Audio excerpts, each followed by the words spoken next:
Romanos, el capítulo 1, vamos a leer comenzando con el versículo 1.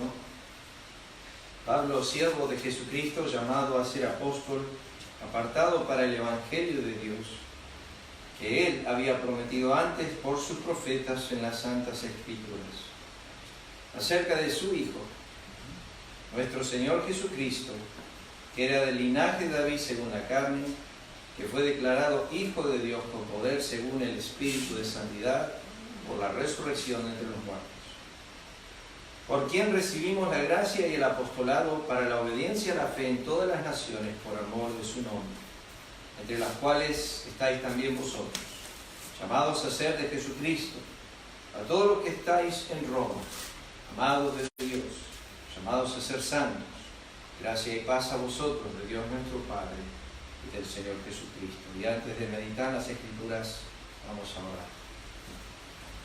Nuestro Dios, gracias por tu palabra, gracias porque no solamente es viva y eficaz, sino que también es viviente, y el salmista oró una y otra vez: vivifícame conforme a tu palabra. Necesitamos día a día ser renovados en el espíritu de tu ley. Gracias te damos porque ella es perfecta, que convierte el alma. Tu palabra nos dice que es el temor de Jehová. Tu palabra tiene ese nombre. Nosotros aprendemos a temerte a través de tu palabra. Mandaste este mandamiento al rey que debería leerla todos los días de su vida para que aprenda a temer a Jehová. Gracias porque en ella nos has dado sabiduría.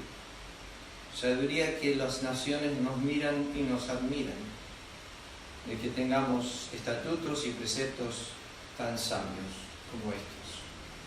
Gracias te damos porque tu ley, tu palabra, nos santifica, nos quebranta, nos edifica, nos consuela. Gracias te damos, oh Dios eterno, porque nos corrige, nos instruye, nos redarguye. Gracias te damos, oh Dios, porque tu palabra nos sostiene. ¿Cuántos hombres a través de la historia se han aferrado de tu palabra en las horas más difíciles? El salmista bien dijo: si tus testimonios no hubiesen sido mi consuelo en mi aflicción, hubiera perecido. Gracias te damos, oh Dios eterno, por esta mañana. Gracias por las visitas. Gracias por los que están empezando a congregarse en una forma de perseverancia. Gracias, oh Dios eterno, por esta ciudad, por los muchos que la habitan, y te rogamos por los hogares representados aquí, tantas necesidades, tantas aflicciones, algunas físicas, otras espirituales. Recordamos en esta hora los motivos presentes de oración, la familia de Mauro. Recordamos el motivo de Jessica por su hermano, que tú estés obrando también, trayéndolos sobre todas las cosas al conocimiento de la verdad. Sabemos que tu palabra nos enseña que con el temor de Jehová los hombres se apartan del mal.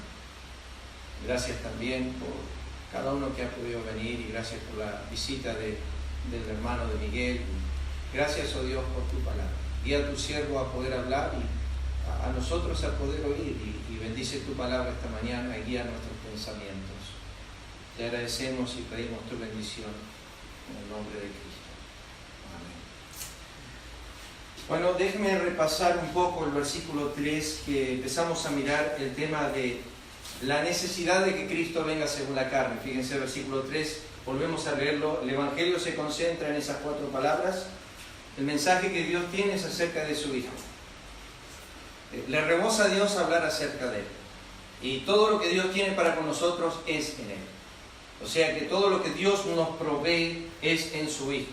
La epístola a los Romanos va a guiarnos a través de ese mensaje, que Dios no tiene nada fuera de Cristo para nosotros, que sea para nuestra bendición eterna, que sea para el ánimo de nuestra alma. Es Dios compartiendo su delicia, Dios compartiendo su complacencia, por así decir, Dios compartiendo su llenura. Lo que a Él lo llena, que es su Hijo, nos debe llenar a nosotros. Proverbios 8 dice que Dios se deleita en su Hijo. Él es la delicia de Dios. Dios no tiene otra cosa que hablar que no sea acerca de su Hijo. A través de Él hizo el mundo, nos dice la Escritura, Juan 1:3, Colosenses 1:16, Hebreos 1:3. Es a través de Él que creó los cielos y la tierra. Y eso le trajo delicia a Dios. Es a través de Él que va aún más profundo cuando redime a los hombres. Cuando ve a su Hijo en obediencia absoluta, en el hacer de su voluntad, donde en la creación lo agradó por sus obras, en la redención lo agrada por su obediencia, por su sumisión. Viene para agradar a su Padre. Aquí vengo, Dios dice, para hacer tu voluntad. Dios no tiene un tema más predominante en su corazón o más importante que el de su Hijo, y luego compartir con nosotros ese tema acerca de su Hijo. Y Él es el canal, el medio con el cual Dios nos bendice. Cristo en Juan 16 lo dijo de esta forma. Retrocedo un poco a ese pasaje porque ahí Cristo dice: todo lo que el Padre tiene es mío. Todas las riquezas del Padre son mías. Por eso dije que el Espíritu tomará de lo mío y os lo hará saber. Entonces, Dios tiene todas sus riquezas, todas sus posesiones y se las entrega al Hijo. Y el Hijo es el que nos da esas riquezas, que están dentro del Evangelio, dentro de todo eso. Tenemos lo que es la parte física y después la parte espiritual. Los hombres ni saben, ni entienden, ni comprenden la parte física del Hijo de Dios. Y con eso quiero decir que Él es el que sostiene todas las cosas con la palabra de su poder. Me encanta la ilustración años atrás. Escuché a un pastor, no fue mía, pero la aprendí, la he usado por años, cuando Jesús caminaba las calles de Palestina. En un momento se acercó un árbol que aparentaba tener fruto y no lo tenía. Era una higuera. Y cuando Jesús llegó a la higuera, al verla sin fruto, la maldijo. Las palabras literales que él utilizó son las que utilizó en Génesis, el capítulo 1, cuando va declarando, actuando y hablando y las cosas se van creando. Dijo: nunca más salga fruto de ti. En ese momento, instantáneamente, dice que la higuera se empezó a secar. No hubiese sorprendido a nosotros. Y ahí nos damos cuenta, si rebobinamos un poco, es que la higuera dependía de su palabra para vivir. Y cuando Él la maldijo, dejó de existir. Porque todo vive por la bendición del Creador y todo muere por su maldición. Él sostiene todas las cosas con la palabra de su poder. Y cuando Él retrae su palabra de esas cosas, comienzan a morir. Porque Él es Dios. Y todas las cosas dependen de Él. Y cuando Él les habla, se sostienen. Lázaro había muerto. Él estaba ahí enfrente de la tumba. Le dice a los hombres: remuevan la piedra. ¿Qué tenían que hacer para resucitar a Lázaro? No había hacer bochinche, ni saltar, ni gritar. Simplemente habló. La Biblia alzó su voz y dijo: Lázaro estaba muerto. Estaba muerto. Yo puedo pararme al lado de un féretro y hablarle a un hombre que está muerto y no me va a escuchar, no me va a responder. Y Jesús habló a un muerto. Los muertos, dice Juan 5, oirán la voz del Hijo de Dios. No hay nadie muerto para Cristo. Cuando Él quiere hablar a un muerto, el muerto escucha. Él le habla a las olas, al mar. Él es Dios. Él tiene esa autoridad, ese dominio sobre todo. Su voz vivifica, su voz es atento. Las rocas lo escuchan, los cielos lo escuchan. Cuando Él quiere un testigo, le abre los cielos. Cielo escucha, tierra escucha. Jehová ha hablado, dice Isaías capítulo 1. Ellos son los grabadores de Dios. Ellos son los testigos del día del juicio. La Biblia dice: llamaré a los cielos como testigos contra ti. Porque un día Dios va a traer los cielos y la tierra como testigos de que todo lo que Él habló y dijo fue cierto. Y tú puedes decir: nunca me dijiste eso. Dios dice: mira, escucha los cielos. El 17 de febrero del 14, yo te hablé a través del pastor, yo te hablé a través de aquel hermano, yo te hablé, y los cielos estuvieron atentos y grabaron esa conversación, escucharon todo, porque yo voy a traer los cielos como testigos contra tu alma. Este es el creador de que estamos hablando, la parte física de todo el universo que Él ha creado. Que Él es el gran maestro y el diseñador de todo esto. Y trajo delicia al Padre. Fue con el mero hablar. Él hablaba y las cosas sucedían. Lo que le costó para hacer la creación fue solamente su palabra, pero lo que le costó para realizar la redención fue su vida. No pudo realizar tu redención con mero hablar. Tuvo que dar todo en rescate por tu alma. Para hacer el sol, dijo, sea la luz, y fue la luz. Pero para darte luz a tu corazón, tuvo que entregar su propia vida. Era más que hablar. Era el todo de Dios en el Calvario. Si tú pudieses mirar al cielo cuando Cristo estaba acá clavado en la cruz y buscar qué del cielo quedó en el cielo, hubiese dicho que quedó vacío. Dios dio todo cuando dio a su Hijo. Incomprensible para nuestras almas, incomprensible. Pero fíjense, empezamos a desarrollar la frase del versículo 3 al final dice, según la carne. Yo se los menciono nomás, porque algunos no estuvieron el domingo pasado, solamente se los menciono. Hay, según la carne antes de la cruz, según la carne en la cruz, y según la carne después de la cruz. Lo voy a explicar. Aquellos que estuvieron la semana pasada, rebobinan nomás y ya saben lo que estoy diciendo. Pero, ¿por qué según la carne antes del Calvario? Bueno, la Biblia dice que primeramente aquel verbo fue hecho carne. Era el tema de cercanía. Él vino para estar cerca de nosotros. Una cosa es el monte Sinaí, y como mencionó Mauro, Dios estando ahí en el monte, pero le pidió a Israel que no se acerque. Después Dios trajo el tabernáculo, pero le dijo a Israel, no te acerques. Y cada vez que Dios aparecía en escena, como cuando apareció en la zarza ardiendo con Moisés, le dijo, no te acerques. Y una y otra vez, no te acerques. Hasta puso estrictas leyes en cuanto al cómo se transportaba el tabernáculo. Y los hijos de Coré tenían que venir de espalda, tomar el velo del santuario que separaba el lugar santo del lugar santísimo, y de espalda envolver el arca del pacto sin mirar. Una vez envuelta, los palos que estaban ahí eran tomados por los sacerdotes y debían ser puestos sobre sus hombros. Eran 2 pedazos de madera. Siempre he aprendido esto, que cuando Israel caminaba por el desierto, lo que ellos veían era un velo con 2 pedazos de madera sobre los hombros de los sacerdotes, y sobre ella reposaba la gloria de Dios. Esos 2 pedazos de madera con el velo representan su carne, Hebreos capítulo 10, y los 2 pedazos de madera representan la cruz. Eran 2 pedazos de madera sobre los hombros de un hombre no mayor de 50, no menor de 30, que llevaba la gloria de Dios, y que la gloria de Dios se separaba del hombre por 2 pedazos de madera. Y saben que cuando tú quieres glorificar a Dios, lo debes hacer con 2 pedazos de madera sobre tu hombro. Cualquiera que quiere venir en pos de mí, tome su cruz y sígame.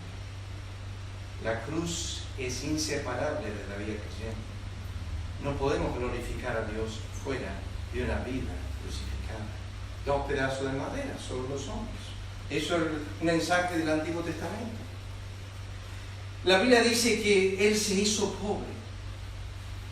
Muchas cosas a las cuales Él se despojó.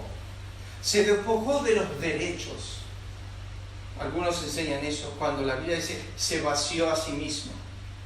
Se despojó de los derechos que Él tiene como Dios. Estando en la forma de Dios, no estimó al ser igual a Dios como cosa que aferrarse a Él. Nadie sabía, por 30 años vivió oculto en una carpintería. Nosotros hacemos al revés. Estudiamos 3 años para ministrar 30. Él estudió 30 para ministrar 3. Qué diferente que somos al ser. Nosotros pensamos que prepararnos para estudiar la Biblia no es importante. Fue el profesor, el escritor de la Concordancia Strong, que tenía un instituto bíblico años atrás, y un joven se acercó a él y le dijo, Pastor Strong, dice, yo quiero el curso más chico, el más rápido. Bueno, dice, tenemos uno de 6 meses y después tenés uno de 4 años. Dice, el de 6 meses, tarda 6 meses para hacer un zapallo y tarda 100 años para hacer un roble. No sé qué querés ser. zapallo o ropa. Cuanto más tiempo estás en la palabra, y más te va curtiendo, y más te va formando, y más te va estableciendo. Se hizo pobre, se hizo semejante a los hombres, se hizo un poco menor que los ángeles. Todo eso hecho carne para estar cercano, para identificarse.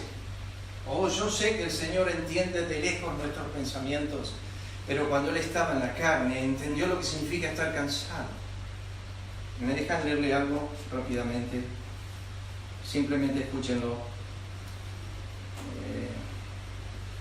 En sus días de su carne, Jesús experimentó el nacimiento, el crecimiento, Lucas 2:40, el agotamiento, Juan 4:6, el sueño, Marcos 4:38, el hambre, Mateo 4:2, la sed, Juan 4:7, el enojo, Marcos 3:5, la tristeza, Marcos 26:27. Y qué tristeza, Él dijo, mi alma está muy triste hasta la muerte. El llanto, la Biblia dice que Cristo lloró 3 veces en lo que se regraban las Escrituras. O sea, lloró en la tumba de su amigo, viendo a María llorar, Él lloró. Lloró cuando venía a Jerusalén, al verla, dice, lloró sobre ella. Los comentaristas tienen el título de ese pasaje, lo llaman la entrada triunfal a Jerusalén. Qué error más grande. ¿Saben? Cuando yo estudio ese pasaje, el Señor cuando viene entrando a Jerusalén, ellos alababan afuera de la ciudad que Él venía llorando, y mientras lloraba hablaba y decía, oh, si conocieras al menos en este tu día, el día de tu visitación. Él no estaba alegre, estaba triste. ¿Y por qué? Porque Él veía las alabanzas de afuera de Jerusalén, pero dice Mateo 19, cuando Él entró a Jerusalén, la gente preguntó, ¿quién es este? O sea, afuera de labios este pueblo me honra, pero adentro su corazón está lejos de mí. No sé quién es. Este pueblo de labios me honra, su corazón está lejos de mí. Él experimentó la compasión, el amor, el gozo, la tentación, la oración. Lucas dedica, ustedes saben que hay 4 evangelios. Mateo habla de Cristo como rey, Marcos habla de Cristo como siervo, Lucas representa a Cristo como hombre y Juan representa a Cristo como Dios. Los 4 aspectos, por así decir, donde los evangelistas miran. En el instituto nos enseñaban de esta manera. Si yo le pregunto a Mauro en este momento qué es lo que ve, él diría un púlpito, él diría un portón, él diría una pared, él diría un piano. Pero si ustedes me preguntan a mí qué veo, yo diría un ventilador, yo diría sillas, yo diría gente, yo diría una puerta, un fluorescente, un patio, y me dirían, ¿cómo puede ser? Hay contradicción. Los 2 hombres escribiendo de la misma pieza ven 2 cosas diferentes. El Espíritu Santo tomó 4 ángulos diferentes para hablar de Cristo. Estaban mirando a la misma persona, pero de diferentes ángulos, diferentes lugares. Así es como Dios obra, manifestando. 4 es poco, en realidad 4 es poco. La diversidad de Cristo es impresionante, pero el Espíritu de Dios decidió, vamos a hablar 4 diferentes aspectos de Él. Obviamente están relacionados con los 4 seres vivientes que están delante del trono. Uno tiene el rostro de becerro, el otro tiene el rostro de águila, el otro tiene el rostro de hombre, el otro, y así sucesivamente. Ahí tenemos los 4 aspectos. Había 4 columnas que dividían el lugar santo del lugar santísimo. Está todo relacionado en la Escritura. Pero acá tenemos a Cristo contemplado, aquel que se hizo semejante a nosotros. Pero después están los aspectos más profundos. Que ¿por qué se hizo carne? Porque necesitaba gustar la muerte por todos. ¿Y por qué se hizo carne? Porque Gálatas nos dice que se hizo maldición. Que toda la maldición de la ley vino sobre él. ¿Y pero por qué se hizo carne? Porque Pablo dijo a los Corintios que se hizo pecado. O sea que la causa más grande de su condescender desde gloria y hacerse hombre no era meramente para participar un rato, pasar un momento con los hombres, no, porque venía con un propósito, con un fin de justificar a muchos, de llevar muchos hijos a gloria. Y la única forma es que Él se ha hecho lo que ellos son, pecado, maldición, y gustar la muerte por todos. No podía morir estando en el trono. Aparte no puede morir porque Él es el autor de la vida. Él es el que da vida a todos. Por tanto, Él no puede morir. Para poder morir tuvo que ser hecho un poco menor que los ángeles. Tuvo que ser hecho hombre. Pero la muerte es la consecuencia de ¿qué mal en el mundo? El pecado. Y la Biblia nos dice que Él nunca pecó. Por tanto, ¿qué? Nunca debería haber ¿qué? Muerto. Pero ahora estaba en cuerpo, literalmente físico, que podía morir. Y Él tuvo que rendirse a la muerte. Él más, Él dijo en Juan 17, nadie me quita la vida. Dijo, yo de mí mismo me la quito y me la vuelvo a dar. Si alguien entiende eso, explíquemelo después. Eso es deidad en absoluto. Él tuvo que someterse a la muerte. La muerte no tenía potestad sobre Él. Y en ese momento, interesante, Warren Wiersbe dice, en la cruz es el primero que muere. Nadie murió antes de Él. Nadie murió en su presencia. Todos los que estaban muertos resucitaban en su presencia.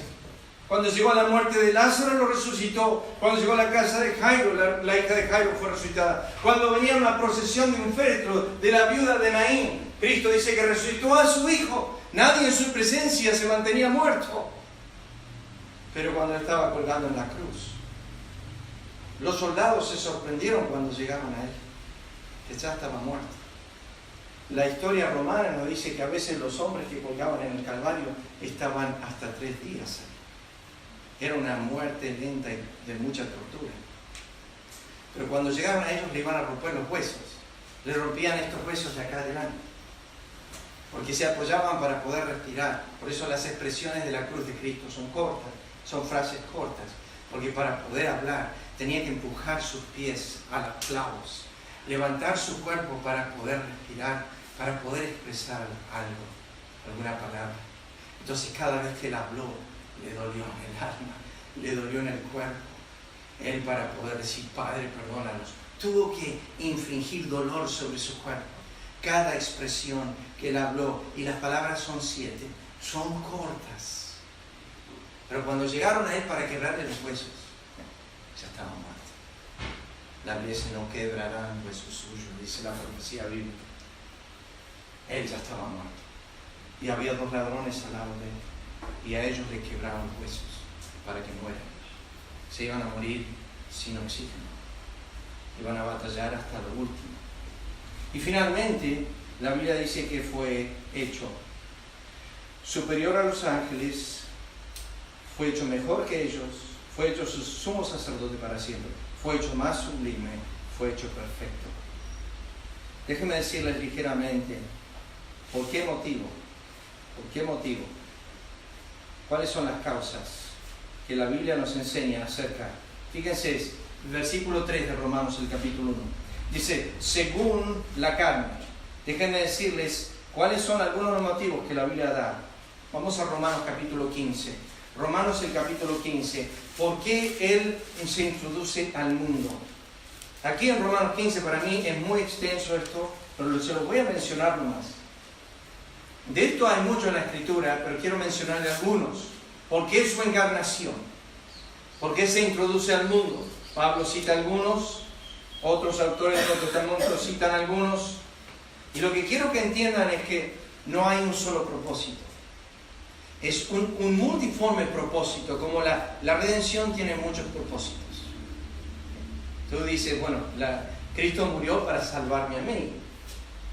Está bien y es correcto y es bíblico, pero a veces tiende a ser un poco egocéntrico. Tiende a ser solamente para mí. Pero la Escritura dice que en primer lugar, Mauro lo citó, en Lucas 2, los ángeles dijeron, gloria a Dios en las alturas. Había nacido Cristo. Eso es el primer propósito por el cual vino, gloria a Dios en las alturas. Todo el ministerio de Jesús se basó en eso. Recuerden en Juan 4, recuerden en Juan 17, le dijo, Padre, te he glorificado. Y escuchó la voz del cielo que dice, Padre, glorifica tu nombre. Y Él dice, lo he glorificado y lo glorificaré aún. Y una y otra vez Jesús habló de la glorificación de su Padre, que vino al mundo para glorificar a su Padre. Vino al mundo para dar a conocer a su Padre, para manifestar quién es Dios. Acá lo dice, nótenlo. Romanos capítulo 15, versículo 8. Pues os digo que Cristo vino. Y esa frase está abundantemente en la Escritura. ¿Por qué Cristo vino? Si leen su Nuevo Testamento y empiecen a remarcar con una línea o con un color, Cristo vino, Cristo vino. Y ahí va a dar uno de los motivos por el cual vino. La Biblia es multiforme en encarnación. Fíjense lo que dice acá. Cristo vino a ser siervo. ¿Notan eso? La Biblia no dice que vino a ser rey. Era llamado rey de los judíos. Y cuando Pilato lo está acusando, dice, estos dicen que eres rey. Pero la Biblia dice que él vino a ser siervo. Él lo dice en Marcos 10:45. No he venido para ser servido, sino ¿para qué? Para servir. Cristo dijo, yo vine para servir. Cuando Pedro estaba en Hechos 6 hablando con los demás en cuanto al descuido de las viudas, él dijo, miren, pongan a hombres que se atiendan a este asunto de las mesas. Pero nosotros nos vamos a dedicar de lleno a la oración y a la palabra. Me acuerdo años atrás mi tío recalcándome que Pablo era muchas veces diácono. Un diácono era el que servía las mesas. ¿Dónde veríamos a Cristo? En este lugar, si estaría sentado con nosotros. Antes del culto, yo noté que el piso estaba mojado cuando entré, me habían baldeado. Y todo lo que se hace en preparación aquí en esta casa para recibirnos. Nosotros teníamos un director en la misión años atrás, que cuando él llegaba a tu casa y de repente abrías el baño, entrabas y él estaba limpiando el inodoro. Sí, mi director. Y yo lo veía ahí arrodillado con un trapo y la bandera limpiando el inodoro. Era mi director. Me daba vergüenza. Tuve 3 directores en estos años y los 3 eran hombres humildes. ¿Saben por qué eran así? Porque tenían tanto conocimiento del Salvador. Juan 13, el Señor se levantó de la cena, se unció, se ciñó y tomó una toalla y un lebrillo y empezó a lavar los pies de los discípulos. ¿Saben cuántos siervos había en ese lugar? 12. ¿Saben cuántos amos había? 1. Pero ¿saben lo que parece que había? 12 amos y un ¿qué? Y un siervo. Se levantó y comenzó a lavar los pies de ellos. Dejó el trono, se hizo bebé. Ahora estaba parado, cenando, y se arrodilla. Acá lo vemos a Jesús arrodillado, a los pies de sus discípulos, lavando sus pies. ¿Le costó hacer eso? No, es su naturaleza. Es como Él es.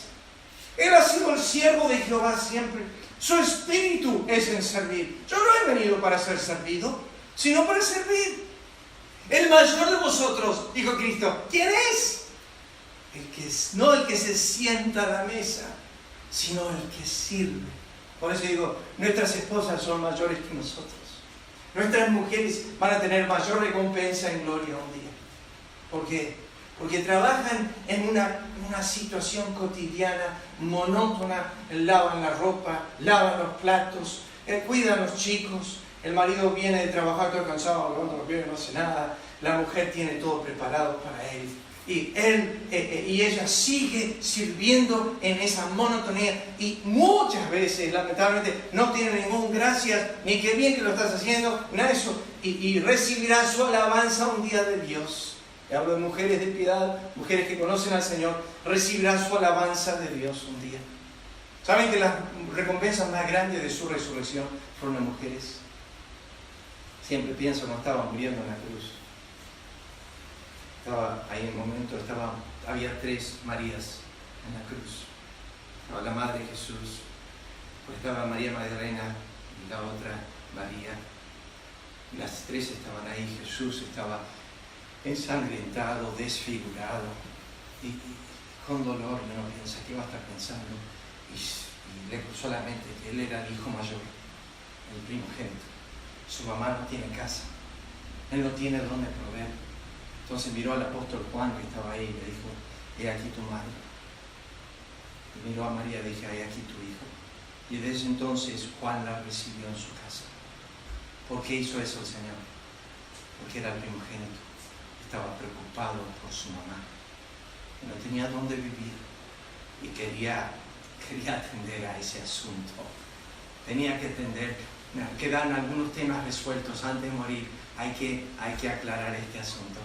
Mamá, quédate con Juan. Juan, recibílo como mamá. Y desde ese día dice, ella se fue a vivir con Juan. Le dio una casa. ¿A través de quién? De un discípulo. ¿Han pensado eso alguna vez? No es que le dio una casa. Le dio una casa a través de un hermano, de un apóstol, de uno que no era ni hijo ni familia. Pero dijo, este es ahora tu hijo. Y esta es ahora tu madre. Y si lo dijo el Señor, es. ¿Te guste o no te guste? Qué privilegio tener la madre del Señor en casa. Yo le preguntaría 1000 cosas. ¿Cómo era cuando era chiquitito? ¿Qué hacía? Hay tradiciones donde Jesús hacía pajaritos de barro y después soplaba y salían volando. Esas son tradiciones. No sé si era así. Obviamente Él es el creador, podría hacer esas cosas, pero no sabemos si Él hacía eso. Vino para servir. Y acá nos dice, noten Romanos 15, versículo 8, vino a ser siervo de la circuncisión. Hablamos de soponerse bajo la ley. Y acá vienen los 4 motivos para mostrar la verdad de Dios. No solamente todo lo que Él decía que era verdad, sino que Dios verdaderamente es. Él dijo, el que me ha visto a mí, ha visto al Padre. Él vino para mostrar la existencia. Él era la imagen misma de Dios. Él era el despliegue de este Ser Supremo.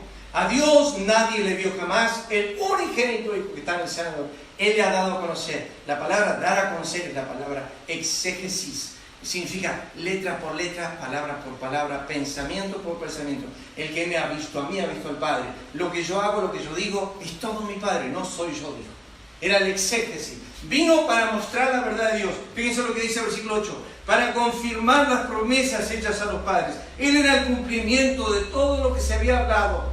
Para que los gentiles glorifiquen a Dios por su misericordia. Me encanta eso. Vino para crear un pueblo adorador.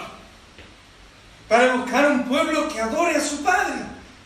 Para que haya gentiles que glorifiquen a Dios. ¿Con qué motivo? Por su misericordia.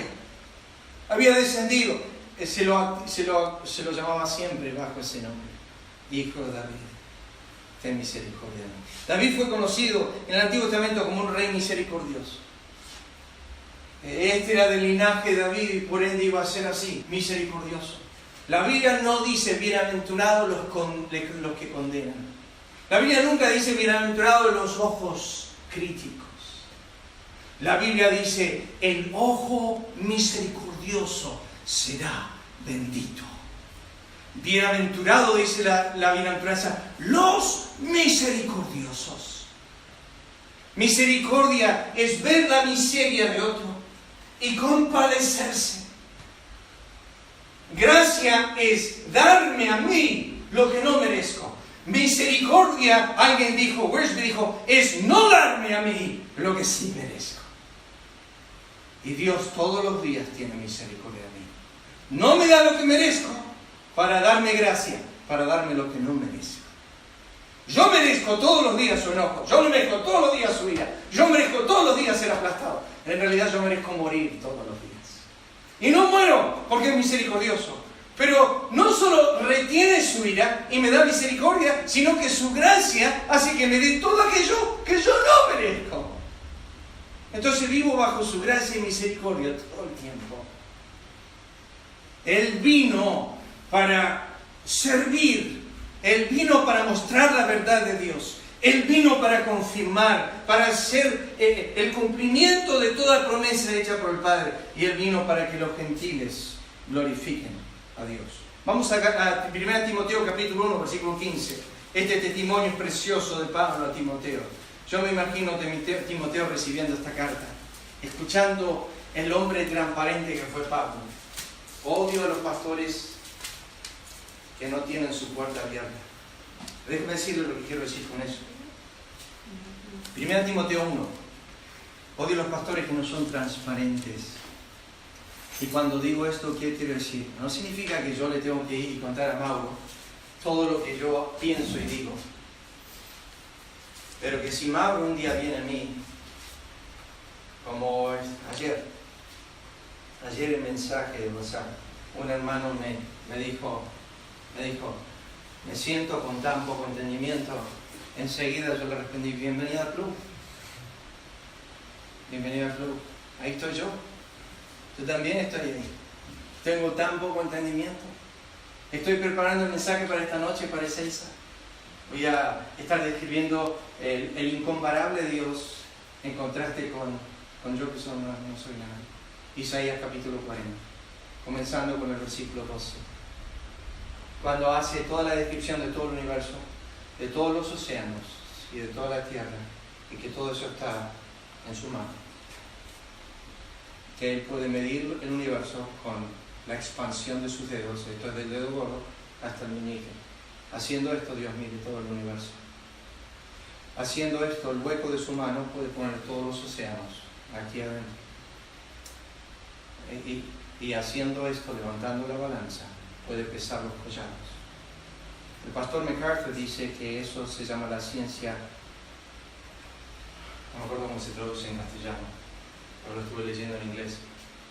Pero es una ciencia que el mundo gira sobre su eje, ustedes saben, y va a una velocidad impresionante alrededor del Sol. 8 veces más rápido que la bala que sale de un arma. Está girando alrededor del Sol.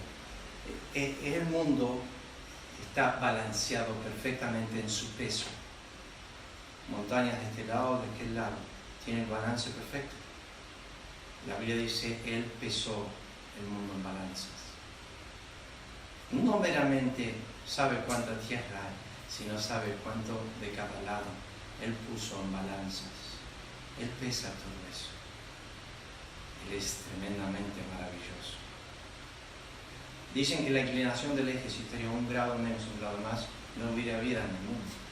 Si estaríamos un poco más cerca del Sol, más distantes. Distantes no morían muy frío, más cerca no morían muy calor. Es toda una ciencia, el mundo está en el lugar perfecto. En realidad está en el lugar más peligroso de la galaxia, dicen los científicos. Está en uno de los anillos que giran, los espirales que giran alrededor de nuestra galaxia. Está en un lugar muy peligroso, Dios lo tiene ahí, cuidado. Y está alejado del centro, o sea que ni somos centrales. Y nosotros nos creemos ser el centro. No somos tan importantes. Y dentro de ese mundo estamos nosotros. Y como Él pone el mundo y lo gira y lo sostiene. Y hablan del milagro más grande que existió fue en los días de Josué, cuando Dios paró la tierra. Dice que existiría un poder extremo. Tenía que haber hecho Dios una cosa impresionante para poder frenar el globo para que deje de girar. Tratan de la explosión que tendría que suceder para que eso suceda. Sin embargo, fue el mero hablar. O cómo apagar el sol cuando es un eclipse. El eclipse más largo dura 7 minutos. El eclipse de la cruz duró 3 horas. Los papiros de Egipto decían que cuando se produjo esas tinieblas, varios de los científicos y varios de los escritores de Egipto pusieron en ese día, en esa fecha exactamente, que luego se descubrieron: los dioses están airados con la humanidad. Los dioses están airados con la humanidad. Tan densa oscuridad. Yo creo que Dios, yo hice todo un estudio sobre las tinieblas de la cruz. Yo creo que uno de los temas de tanta comunicación que Dios tenía era: esto es lo que está pasando con el corazón y el entendimiento del hombre. Lo que está pasando en esta hora es densa oscuridad humana. No saben lo que hacen. Están matando a Dios. No saben lo que hacen. Fíjense, 1 Timoteo, capítulo 1, y estamos ya casi en hora. Miren esto, por favor.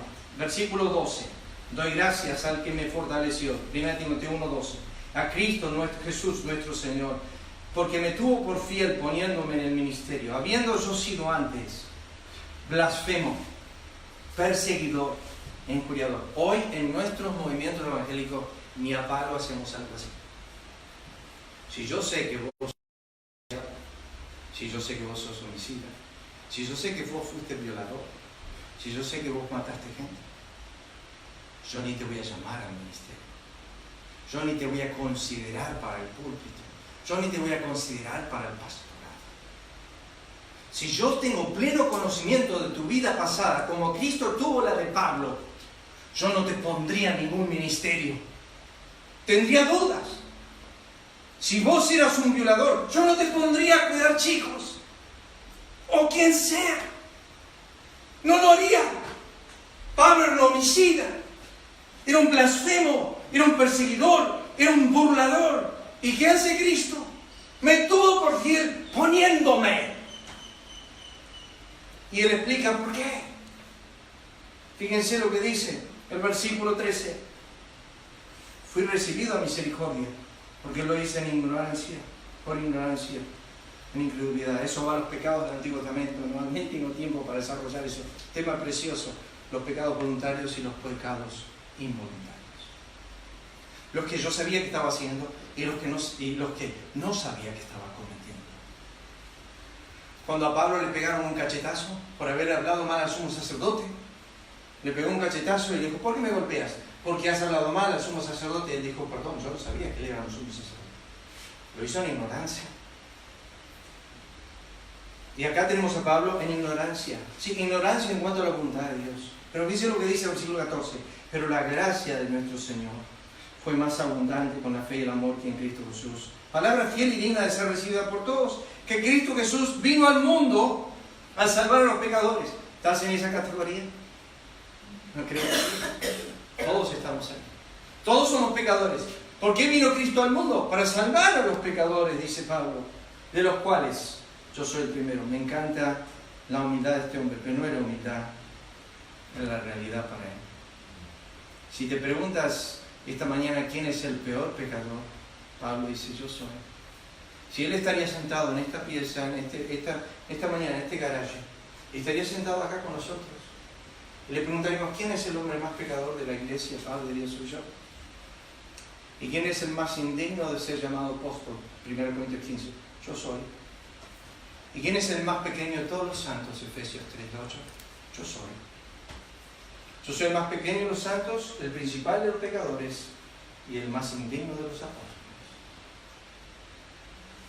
Ese hombre es el que yo quiero en mi casa. El que se da cuenta que es un pecador y vive con la carga y la plaga de su corazón. Es lo que oró Salomón en el Antiguo Testamento en la consagración del templo. Dijo, cuando tu pueblo conozca la plaga de su corazón. ¿Luchar todos los días con malos pensamientos? Si es así, bienvenido al club. Y si te crees justo y no lo eres, te engañas a ti mismo. Porque somos todos pecadores. Y necesitamos esto. Fíjense lo que dice el versículo 16. Por esto fui recibido a misericordia. Para que Jesucristo mostrase en mí el primero toda su clemencia, para ejemplo de los que habían de creer en mí, para la vida eterna. Mi padre siempre me decía, especialmente cuando estaba muriendo con cáncer, cuando papá estaba muriendo con cáncer, me escribía cartas. Yo estaba en Argentina, yo le expresé a algunos, no todos saben esto, pero yo me quise quitar la vida cuando mi papá se enfermó. No tenía más ganas de vivir. Él era pastor y yo era pastor. Cuando él se enfermó tenía 62 años.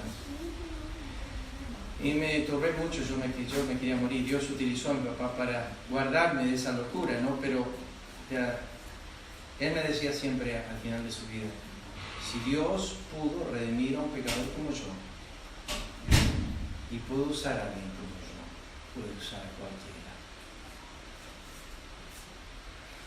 Lo que Dios necesita es pecadores humillados,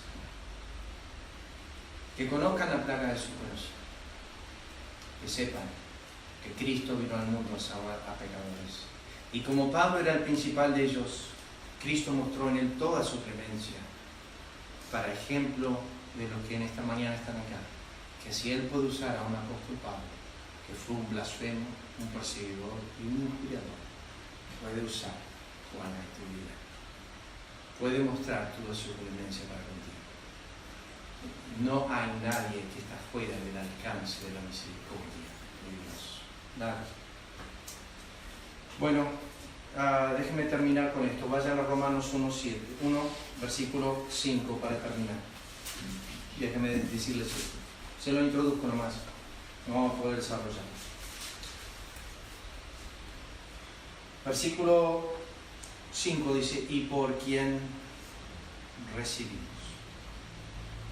Y te hago una pregunta esta mañana. Cuando tú entiendes ese concepto bíblico, lo entendió José en el Antiguo Testamento, lo entendió Job, lo entendió David, lo entendió Isaías, lo entendió Daniel. Yo quería hablar de esto esta mañana. Lo que estos hombres entendieron, que todo lo que tienen y poseen, lo reciben. No es mío. Nada se origina en mí. Yo tengo una sola posesión que Dios no me dio. Lo demás que yo tengo, desde mi parte física hasta espiritual, me lo da mi Dios. Toda buena dádiva, todo don perfecto desciende de lo alto. ¿Qué tiene, dijo Pablo, que no hayas recibido? Y si lo recibiste, ¿por qué te glorías como si no lo hayas recibido? Vamos a enseñar esto la próxima vez, pero déjenme decirles esto nomás. Pablo dice, ¿por quién recibimos? Habla de Cristo, Él es el medio, Él es el caudal por quien vienen todas estas cosas. Ese por quién está tan abundante en el Nuevo Testamento, hablando de Cristo, que te vas a maravillar cuántas cosas vienen en la iglesia por medio de Él. Que Él es el medio por el cual recibimos todas estas cosas. Pero esta mañana, piensa nomás, ¿qué tienes que no hayas recibido de Dios? Yo te digo una sola cosa tienes que no recibiste de Dios: tu pecado. Después lo demás, todo es de Dios. Tu pecado es tuyo, es tu herencia, es tuyo, Dios no te lo dio eso. Pero lo demás, la vida que hoy vives, el color de ojos, color de cabello, las tendencias de carácter, la altura, está hablando del físico, el aire que respiras, 20.000 veces por día respiramos aproximadamente. Él es el que da aliento, vida y todas las cosas. Todo lo que posees lo recibes de Él. Juan el Bautista, que era otro gran hombre de Dios, dijo, el hombre no puede recibir nada si no le fuere dado el cielo. Tú no puedes hoy poseer nada si no te has dado el cielo. Si tienes fuerza en tus músculos para caminar, es porque Dios te lo da. Si tienes un plato de comida en casa, es porque Dios te lo da. Si tienes fuerza para cada día y si tienes aún razón, es porque Dios te la da. Porque Dios es el autor de todo el bien que yo tengo. Todo es de Él. Por eso no importa cómo lo miren. El coche, la bicicleta, la moto, todas mis posesiones son de Él. Dios le dijo a David, te he dado todo esto y te hubiese dado más. Parece que lo que te di en tu corazón no fue suficiente. Sin embargo, yo consideré que todo lo que te di fue más que suficiente. Cuando Adán se levantó de haber sido creado y miró el huerto, se tenía que preguntar, ¿de dónde vino todo esto? ¿De quién es todo esto? Tenía una sola respuesta: Dios. Dios hizo el huerto, Dios me dio la vida, todo lo que tengo es de Dios y yo soy un mero receptor de Él. Nada más. ¿Por quién recibimos todo lo que tenemos? Vamos a ver. Nuestro Dios, gracias por esta mañana. Gracias por otro día de resurrección con los hermanos aquí en 9 de julio. Gracias por cada uno en particular. Bendice tu palabra y gracias por tener este tiempo juntos. Pedimos tu bendición en el nombre de Cristo. Amén. Señor, les bendiga.